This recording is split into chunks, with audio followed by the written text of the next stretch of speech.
Hi,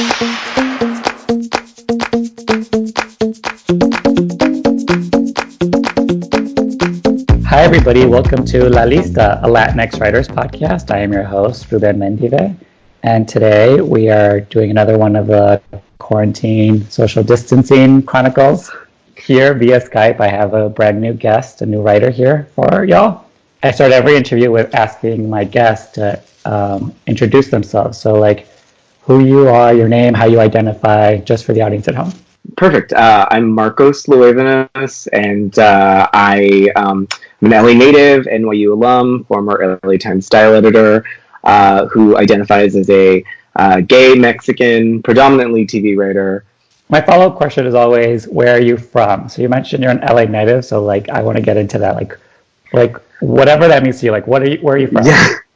Yeah. So I was born in Hollywood on Vermont and Sunset at Hollywood Presbyterian there, and the reason I say LA native is just because my family's basically been here, I think, 100 years. About my grandmother, both my grandmothers were born in Los Angeles in the 30s, so it's wow. We're about 10 years away from being like a centennial family on both sides. So we've just been here a while. So it's an interesting, it's a different experience, I think, than a lot of other LA Mexicans. Yeah, I'm from Chicago, so I'm definitely not moving to SoCal. It was new to me to have people be here for generations. So it's definitely a different experience. Kind of love to know about your parents.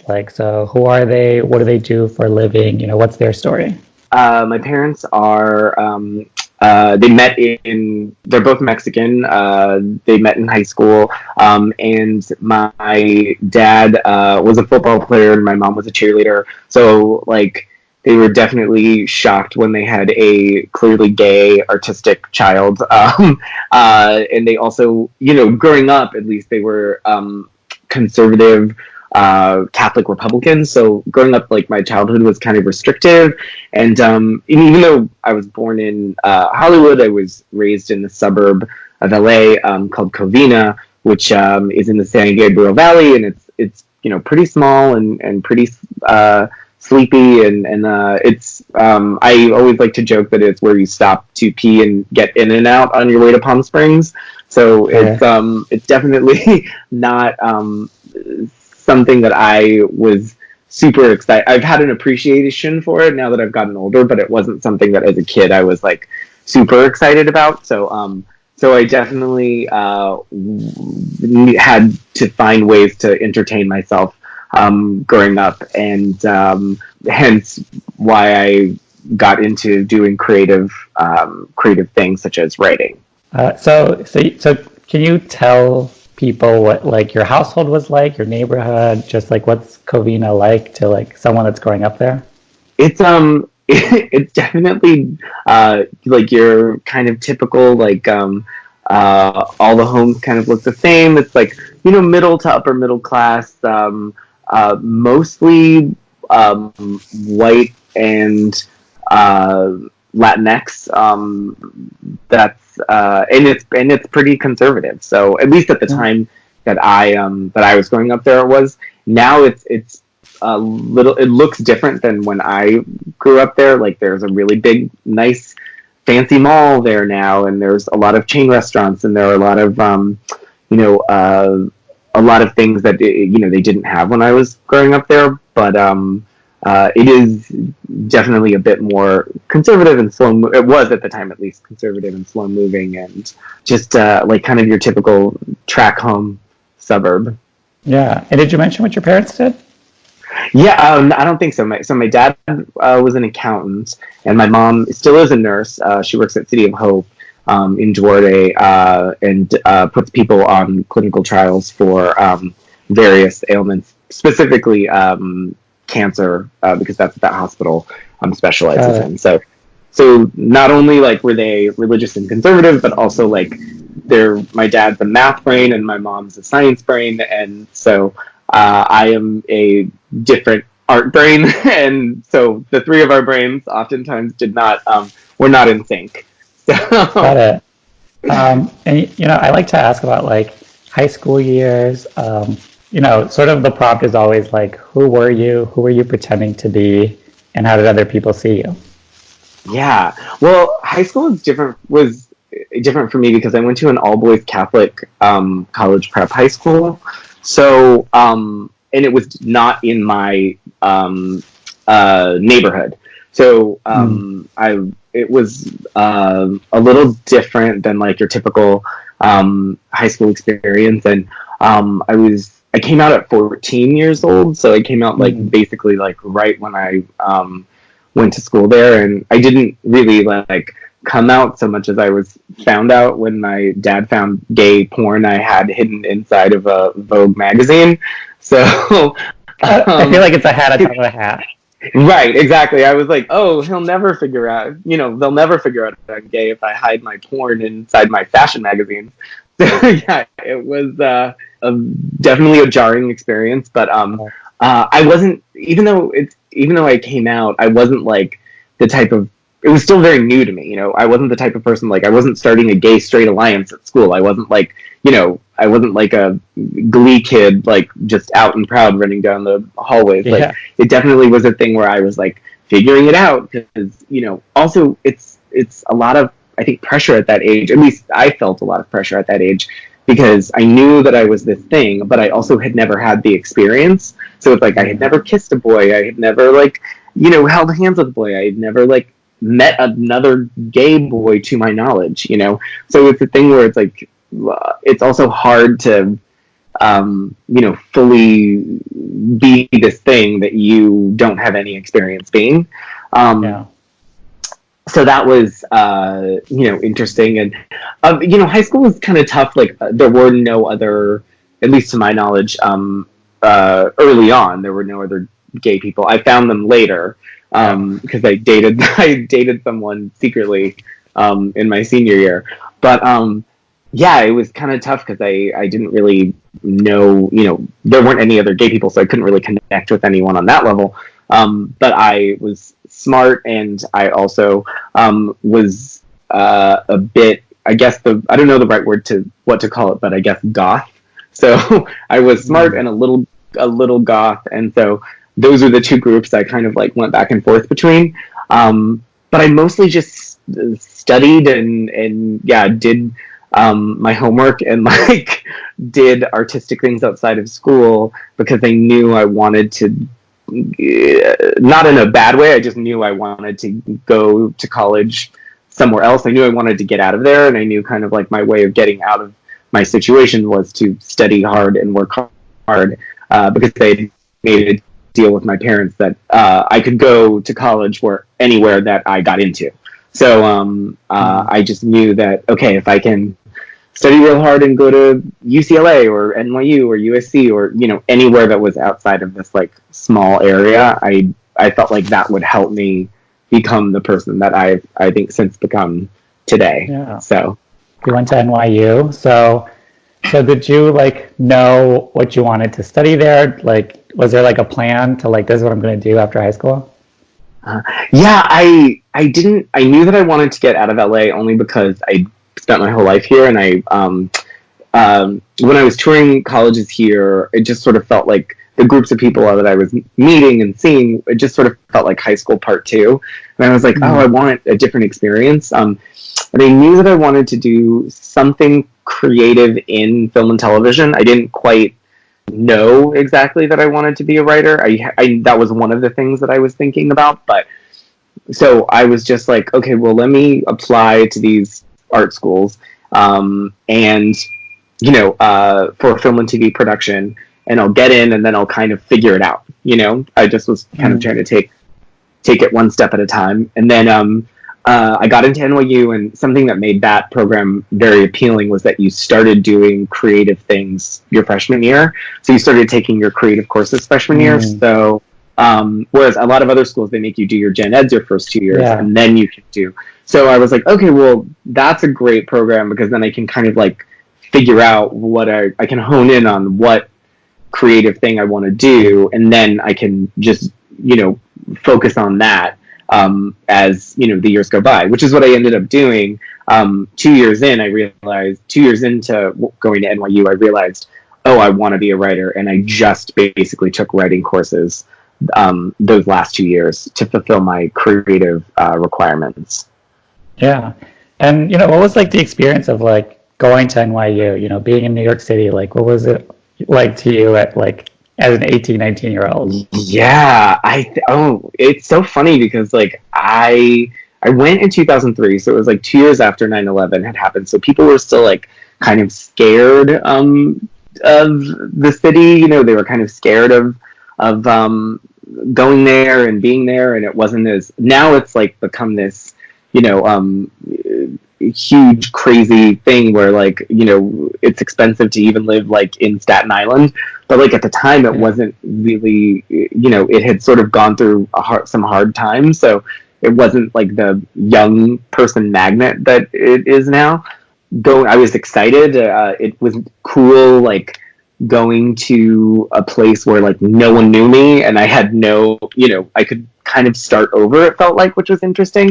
And I wasn't clearly being like a gay, effeminate boy at an all boys conservative Catholic high school. Like I remember being like on the plane on the way there and telling myself like, okay, like, even if like you don't have like any friends when you get there, or any friends like when you get to college, like it's okay because you've done it before. Like you can do it again, and it'll be fine because you always have you. Luckily, thankfully, like I got there and that was not the case, and met so many wonderful people and have so many friends, like to this day, a lot of whom I work with, because we all went to the art school there. But yeah, I definitely was like bracing myself for a situation where I would have to entertain myself, which is why I'm doing this quarantine pretty well, I think. So. Yeah. And you mentioned that in like the last 2 years, you sort of found your way to like writing. So I'm just interested about that journey, like, was there like a thread before then that sort of led you there, or like what brought you to the writing? So at NYU, when you are in the film and television production department, which is different than, they have a writing department at Tisch, the art school, the dramatic writing department. But I, at the time wasn't so confident in that that's what I wanted to do that I didn't apply there. So I applied to film and TV production, and with that, you basically you do every aspect of filmmaking. So you write the script, you do pre-production, you produce the movie, you shoot the movie, you edit the movie, you sometimes even act in the movie because you can't find any actors to be in it. And so in doing that, like doing every part of it, it was very quickly I realized, like, okay, the part that I like the most, that I get most excited about, is the writing part. Sometimes the directing part, but mostly the writing part. And then every other part of it I didn't like. Not that I didn't like it, but because I do a lot of those aspects now. Like I do produce a lot in my job, and I do a bunch of other pre and post production jobs. But that was the part that like I was most excited about, that gave me the most joy, that I was clearly good at. I could tell that it was good, and other people could tell it was good. So that was getting that feedback and experience right away was really helpful. And then as I took more writing classes, I specifically took a TV writing course, which at the time the program wasn't very developed. Now I think it's a lot better and a lot bigger at NYU. But at the time it was pretty small. And I took a TV comedy writing course with this professor, Molly from English. And I wrote an Ugly Betty spec in that class that she pulled me aside after the semester and told me, like, this is really good. You should consider doing this because, like, she had experience running a few shows and working on a few shows, and she was like, "This is like very good, and you should consider doing this." So that was really encouraging and very helpful. And at the time, TV was still like not. I mean, it was big, but it's not like what it is now. Like with all of these streamers and everyone from movies going into TV.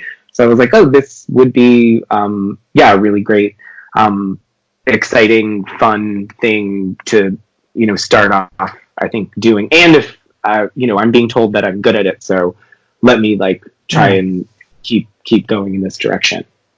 Yeah, and so like once you like graduated from NYU, like did you have a plan? Did you know what you were going to do next? Like what happened?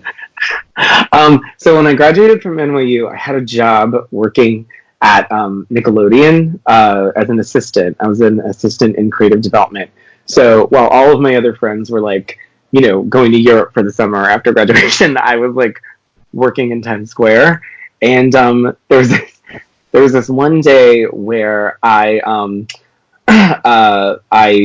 boyfriend broke up with me. This was like August, so it was like the hottest month of the summer in New York. And I don't know if you've ever been in New York in August, but it's like hot and humid and swampy, and like you can smell the sewer as though like it's in your nose, and it's like gross. And you're constantly sweating. Like it looks like you just jumped in a pool with all your clothes on. And so in the morning, my then boyfriend broke up with me. And in the afternoon, when I was coming back from getting lunch, a bike messenger accidentally slapped me in the face as he was like signaling to turn,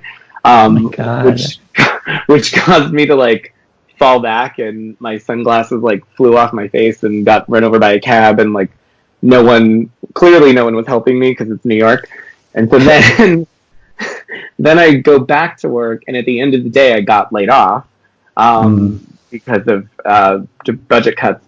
And so I took that as a sign that New York was done with me, and that I needed to go back to LA, because I'd been thinking about being a TV writer for a while, and I had written another few more specs, and I had read about these diversity writing programs that I could apply to. And so I was like, let me just buy a bottle of champagne at the end of this horrible day and invite my best friends over and tell them that I'm moving in a month. And I did that. And and that's what I did. And so I moved back, and I lived with my parents for a few years. And but I moved back when the writer's strike was happening, the 2007 writer's strike. So I wasn't sure what was going to happen. Really, I ended up getting a job working at the LA Times as a style editor. So I wrote about everything from like the Barney's warehouse sale to the Kardashians opening their first Dash store to Pat, to Pat Field getting her first Oscar nomination for The Devil Wears Prada. So like I just wrote about all of these different LA based things. And I did that for 2 years, and then when that was over, can I ask how you even came to get that job? It's like at the LA Times, like you moved back to Covina, then you're like figuring it out. Like, how did you even go to like, and like, did you know about like style and fashion and like all that stuff? Yeah. So what happened was I had done an internship with this company called Gen Art that I don't think exists anymore. I'm not sure, but they used to do free PR for emerging artists in film, fashion, art, and music. And so I was an intern there while I was in college. I did some work, and I would come home to LA over the summers. And so when I was graduating, I emailed everyone basically I had interned with, or who I had worked or assisted for, or worked with, and just let them know, hey, I'm moving back. Like, this is what I'm trying to do. If you know anyone who's looking for an employee, who sort of like fits my qualifications, and if you know of anyone hiring, basically, like, can you let me know? And so someone who I had interned with at that company knew someone at the LA Times who was looking for this particular job, this style editor job. And I had at the time I had like a fashion blog where I would like take pictures of my outfits and take pictures of my friends' outfits, and I would like write about like things that different things I saw on TV and movies and inspirations and the history of certain garments or certain accessories. And so I had this blog that I was able to forward along with my resume. And so then, the editor I worked for just kind of took a chance on me, and I did it for a little under 2 years, but it was just about 2 years. And that was like my job that I just sort of did in while I was waiting for the strike to be over. After the strike, I applied for some diversity writing programs, and I did the National Hispanic Media Coalition program. I did the CBS program, the CBS Writers Mentoring Program, and the NBC Writers on the Verge program. And then I got staffed on my first show at 25. So it didn't really take long between graduating and getting staffed, which is pretty rare. Like for the most part, I think most TV writers don't get your first job until you're like in your 30s. So this was a pretty rare, quick thing that I'm very like grateful and feel very like blessed to have achieved. And I'm curious about like your experience with those like programs. Like can you just speak to them in general? Like what was your experience? Like what you took away from them? Like what you would recommend? My attitude definitely going into them was like treat them like free grad school, and like this is like I'm going to these places to learn, but to also like definitely avoid what I don't feel like is good for me, because a lot of times you'll be in these programs and they'll tell you like a sort of a blanket cookie cutter thing, like you should do this or you have to do this, and if it doesn't feel like that's you don't have to do it. Like you can figure out your version of that. What I would say is I think going into them, in doing them, I noticed a lot of people got frustrated feeling like they just would automatically lead to employment. I think they felt like, oh, well, I'm doing this program, like I'll definitely get a job after this. And I think if you look at it that way, I think it can be really discouraging, and I think it can be really disheartening, because there's so many factors that go into, getting staffed, because even if a program has a budget to get you on a show, it still doesn't necessarily mean that the showrunner wants you or needs you or feels like your abilities match up, or they might feel like they already have too big of a room, or they might feel like, okay, well, you've never been on a show, so you're green, so I'm going to need to spend a lot of time mentoring you, and a lot of showrunners aren't up for that job, so or that task. So I think going into them like and it's even if you don't go in with like a clear sense of who you are, but go in with the goal of like, I'm going to have a clearer sense of who I am when I emerge. I think that's like a great way to look at them, and also to look at them as like one thing that is going to help you moving forward, as opposed to the one and only thing that is going to help you move forward. Yeah, and so can you talk about that first show that you got staffed on? What was the experience of it? Like, it's like, you're a staff writer now. Like, what did that look like day one, So the first show I got staffed on was this show called The Game on BET that was created by this woman, Mara Brackakeel, who she created and runs Black Lightning. She created the show Girlfriends. She, when I was in the CBS program, that show was a CBS show, and so a CBS Studios show, because it had originally started out on the CW. So now that it was on BET, which is owned by the same company, the CBS program was able to get my pilot to her, because they knew that she was hiring for her show. And so she read my pilot and she liked it. And she had me come in and interview with her and her co-EP, Kenny Smith, who was going to be running the show on the day-to-day. And so I went in and I had my interview and it went really well. And they read my pilot and they liked it. And, they said what they liked about it, which is really helpful. Because sometimes you go into a meeting and they don't read your pilot. They don't know anything about your writing. And that can be a bit hard to sort of get yourself across to your potential employer. I found out I got the job and started, and I worked with some really awesome people like Kenya Barris, who created Blackish, and Jenny Rice Genzik-Henry, who basically runs Grownish. So I worked with some really smart, funny, talented people.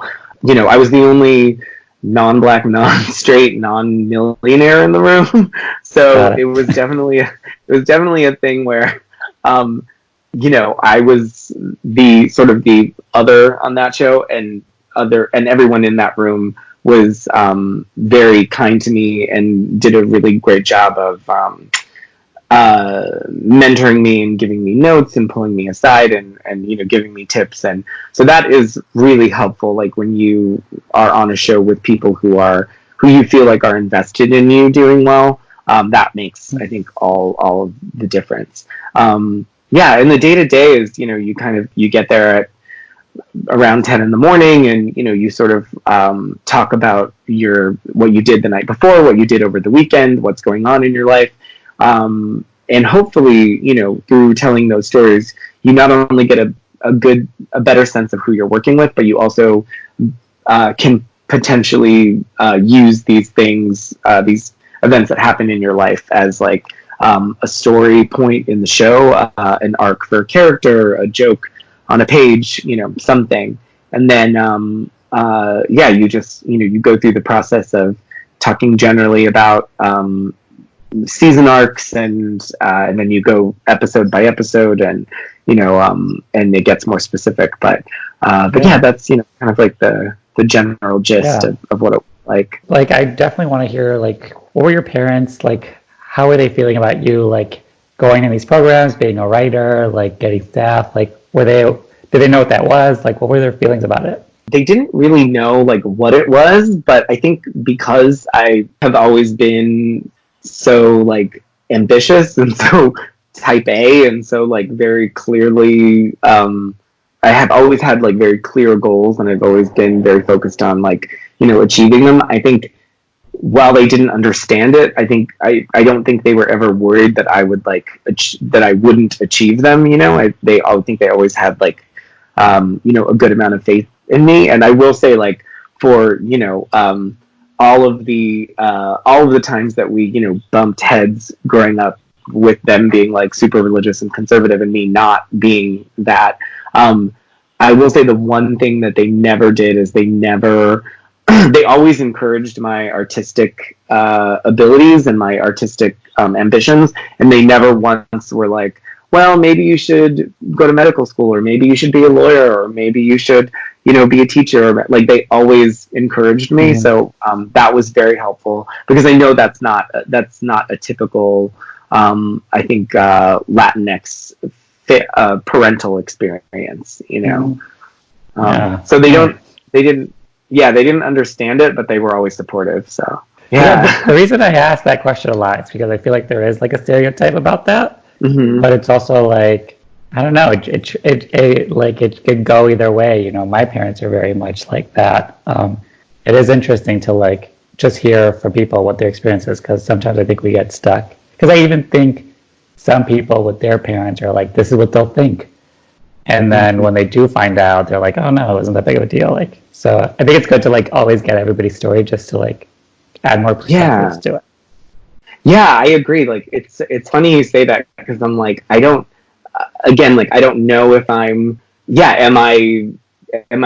is that true that that's not, that my parents are an anomaly, or is that just me like putting that on, Latinx parents? Like, is that just, an idea that,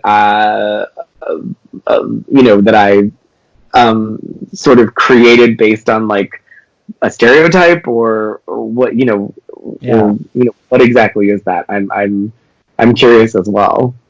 I always like to like ask, especially if you're like people who have been here for generations, and like I just wanted to get like a sense of like what you felt about your like Latinx identity growing up, being in college, in the workplace. Like, was it something that was like registering for you? Was it something that like was like second nature? Like, I think like for me, it's something that I've always embraced. It's always been a part of me. It's always been, uh, something that my family's been very active and excited about.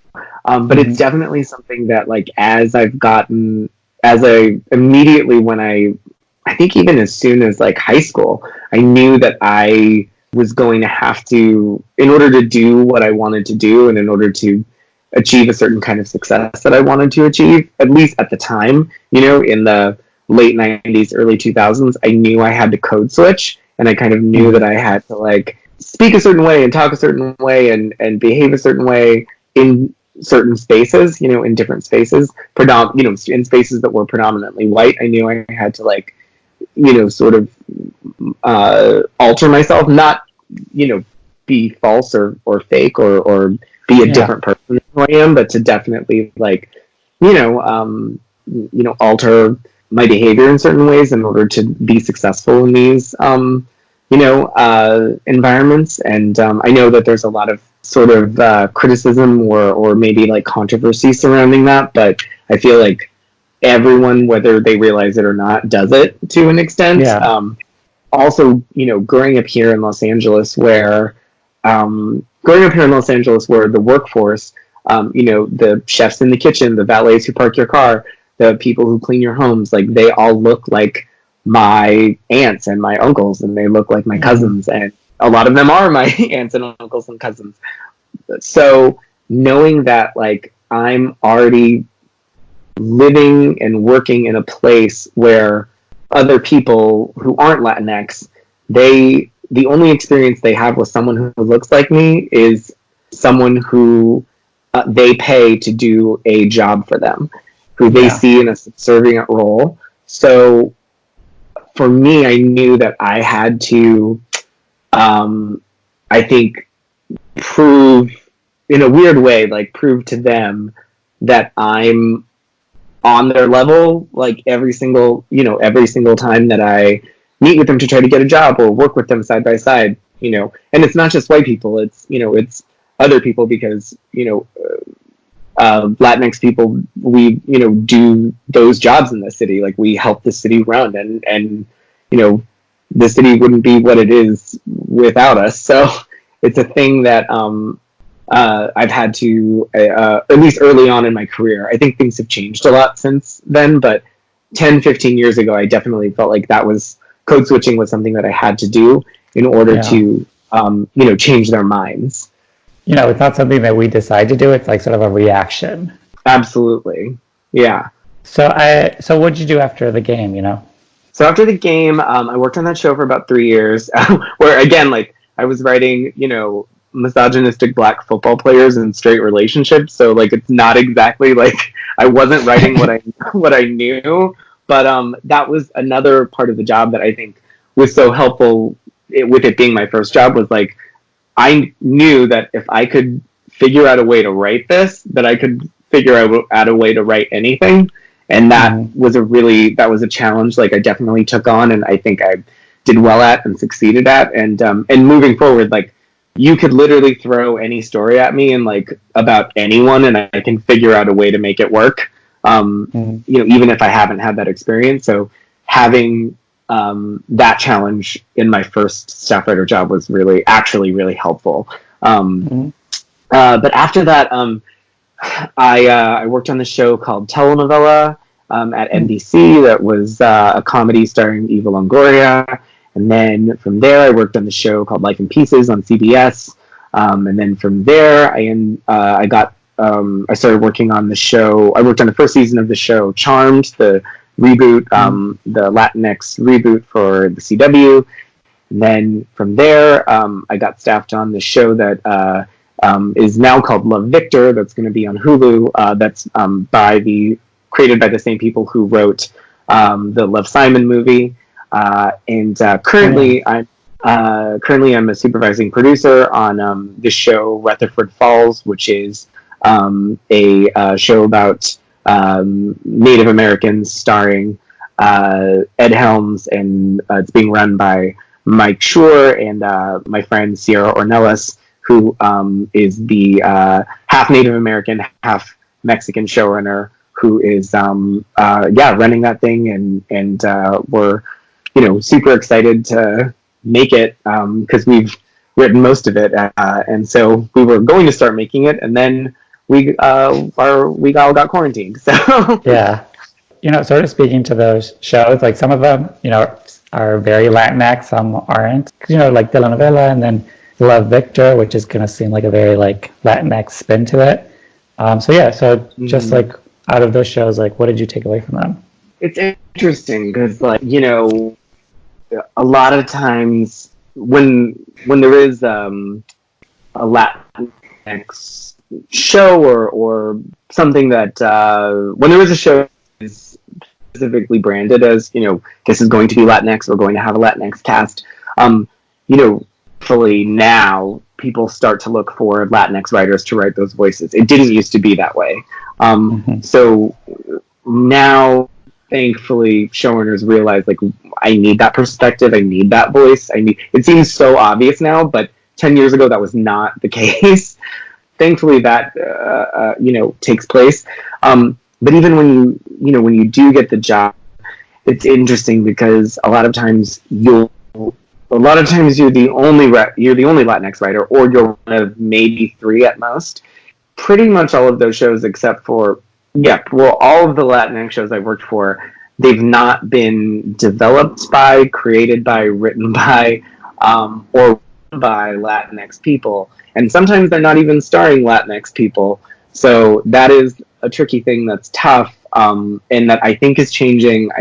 I hope is changing. I know is changing because people like Tanya Saracho and people like Gloria Calderon-Kellett and people like Stephen Canals and people like Moises Zamora are creating these shows, and they're running them, and they're able to, I think, tell these stories authentically. But I think it can be tough sometimes because there's a lot put on you when you're on a Latinx show and you're the only one or one of few, because you're expected to sort of deliver everything about the experience. But then sometimes you're also told okay, well, that's too complicated, we don't want to tell that story, so can you just stop saying this truth about your culture or your experience. And so it can be a little tough, and I think it's important, I think, just to, in order to maintain your own sanity and to maintain, I think, job, I think it's important to just keep in mind that this is television, and while it isn't, the perception and the message, is important, it's also important to take care of yourself, and it's important to save that energy and save that excitement and save that passion for when it is your own show, and you are the one who's running it, and you're the one who gets to make the decisions. And I was also curious about how you've been able to input your queerness into some of these shows, especially Love Victor. It's definitely one of a kind, the first of its kind for sure. So just what has been your experience as a queer writer, queer Latinx writer, to be in these rooms and writing? Yeah, again, the great thing about Love Victor is over half the room was queer, which was great. Is when you're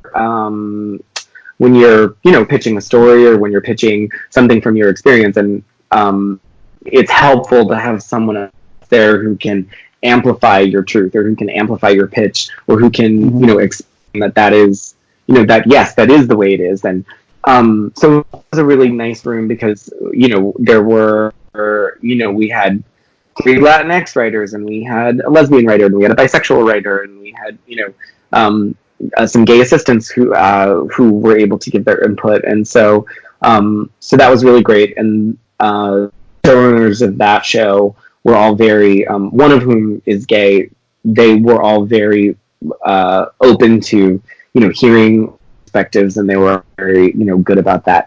But yeah, I tell a lot of the way I input perspective for myself is I sort of do what I do on any other show, which is I just tell stories from life, and I tell stories about, with that show particularly, there was a lot to do with his family, with Victor and his relationship with his family. So I told a lot of stories from my childhood, and I told a lot of stories from my teen years about me,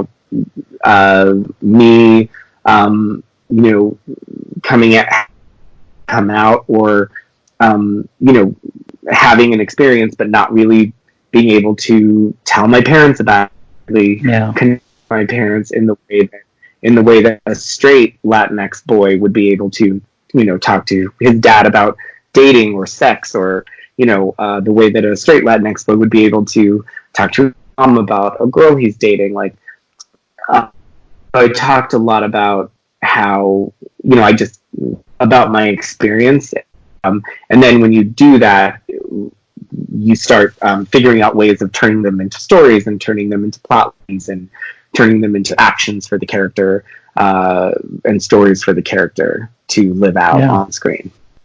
Yeah, and I'm just curious, as a writer, like, is there like a through line that you seem to find, like a pattern within everything you like to write or that you're attracted to?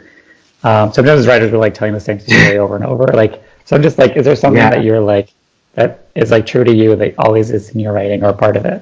Whatever I'm writing, I try to, like with regard to my own material, I try to write about whatever it is that I'm going through at the moment. Because I feel like that is, it's a way, it's like very therapeutic, but also, B, it's a way to, I know more about that feeling and that experience right there in that moment than I feel like I ever will at any time. So, like, for example, like the first pilot I wrote was about a girl who writes a book that's sort of this like Eat, Pray, Love type book, and when it gets published, she finds out that the guy she wrote it about was cheating on her the whole time. So she has to move back to New York, and with the help of her friends, her 6 friends, she gets back on her feet, basically. So I wrote that because I was, at the time, I just come from, at the time I had just found out I'd been cheated on after being in a very long-term relationship, and I had just left my friends in New York for LA. So it was like, oh, okay, well, this is my experience right now. Like there was one year where I think I was like about to turn 30. I was approaching 30, and I was feeling weird about, as a gay man, getting older, and so I wrote a gay girl. So Golden Girls basically, but it's set in Palm Springs, and it's 4 older gay men, and so I did that to sort of deal with that and talk about that, and so that's one aspect, one thing that I write. But then another thing that I've noticed that I write a lot about is I write about a character who straddles the line between 2 worlds, basically, because that's sort of what I feel like I'm always kind of having to do, is, like I mentioned before, code switching and going back and forth. I feel like I have one foot in the Latinx world, but I have one foot in the gay world, and I have one foot in the TV writing world, but I also enjoy other types of writing, and have a foot in the comedy world, and so that I do tend to write about characters who have to figure out a way to sort of lead 2 lives and like live 2 lives. So I am curious, because it's like you're like a writer. You've been on a couple of shows. Like sometimes, like there are a couple Latinx writers in the room. Sometimes you're the only one. So I'm just wondering, like outside of like rooms and like work, are you finding like community with like other Latinx writers?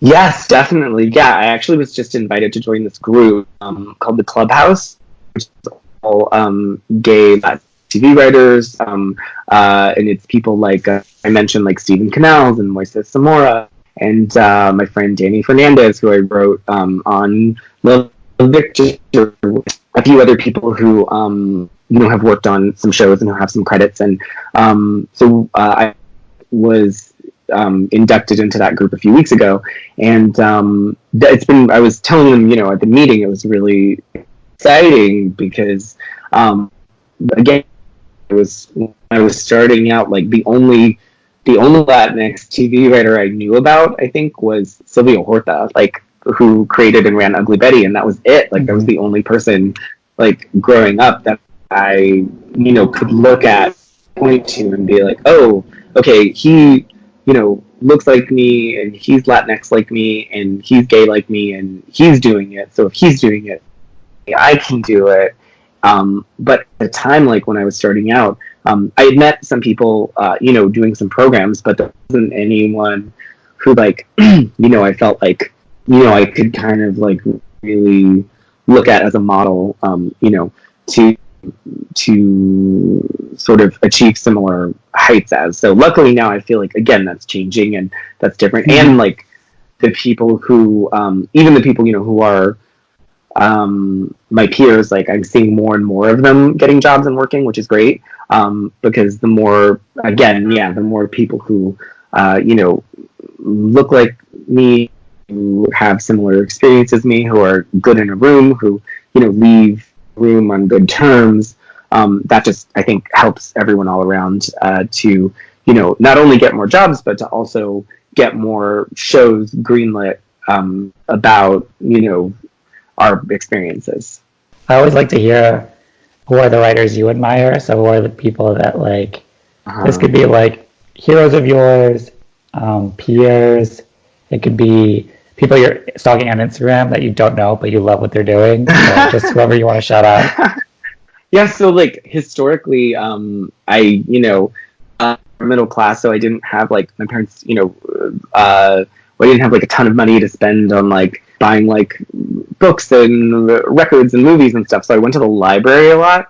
So I felt, and by doing that, I fell in love with writers like Billy Wilder and Carrie Fisher and like I was telling you, Sylvia Horta, and other TV writers like Mark Terry, and I enjoy a lot of romantic comedies. So by Nancy Meyers and Honora Ephron and Albert Brooks, those are all things that I, those are all writers whose work I really admire, and I always, and I think emulate. And then as far as like contemporaries, like I've worked on some things with Gloria Calderon-Kellogg, created and runs One Day at a Time, who I think is brilliant and funny and so smart. And my friend Sierra Ornelas, who I was telling you, she runs Rutherford Falls, and she's half Latinx, and she's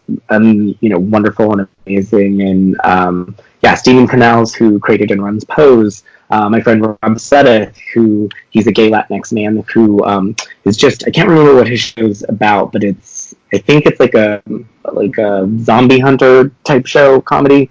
But he's doing that, and Amelia Serrano, who's working on High School Musical, the music series for Disney Plus. Like, she's a co-EP on that, and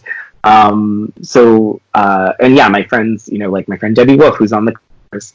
I think there's just a lot of there are a lot of us working right now, which is really good, because again, like I'd mentioned,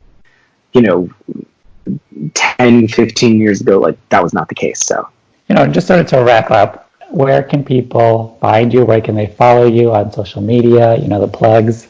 Yeah. I really only do, the only thing I do is Instagram. I'm Beyonce's best friend on Instagram. And that's pretty much, the only place that I post. And then, definitely follow me there and check me out there. And so, sort of to my last question, I asked the writer to help me title the episode. The prompt is a blank Latinx writer. Uh-huh. And in that blank, you can put more than one word. You can mix them all around. Just whatever feels true to like the type of writing you are, the type of writer you are, the conversation, just whatever. I use this as a recruiting tool so that somebody will see the title and think like, oh, that's like me.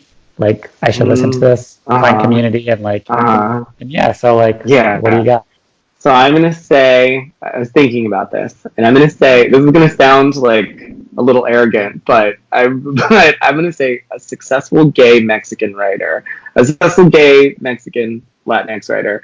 So as Latinx people, I feel like a lot of times we're very humble, like we're very like, no, not me, no, you, like, and I feel like, like as a community, like we need to start giving ourselves props, and like we need to start giving ourselves like pats on the back and like congratulations, and be like, it's impressive that we're doing this. And also I feel like the reason I want to use those words is because, again, like,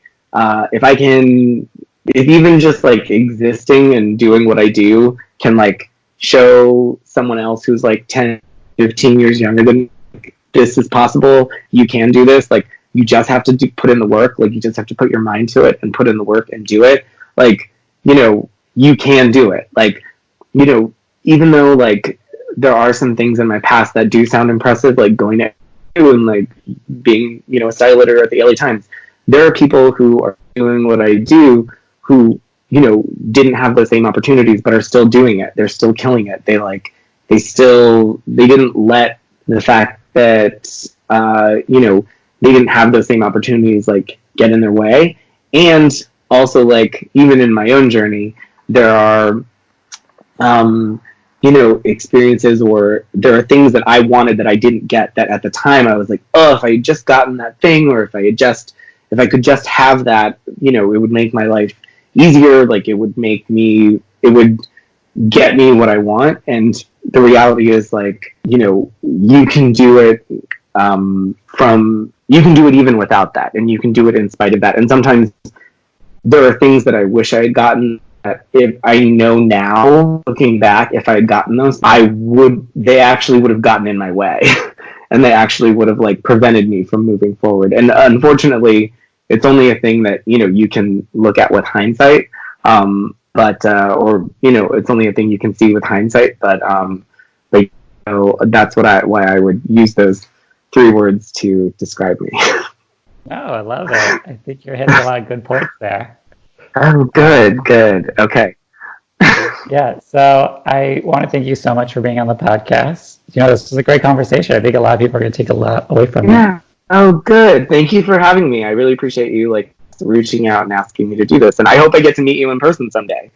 Post quarantine, post apocalypse, who knows? Right. Yeah. So thank you to all the listeners. You can follow us at La Lista Podcast on Instagram and Twitter. And I'll see you next week with a brand new writer. Bye.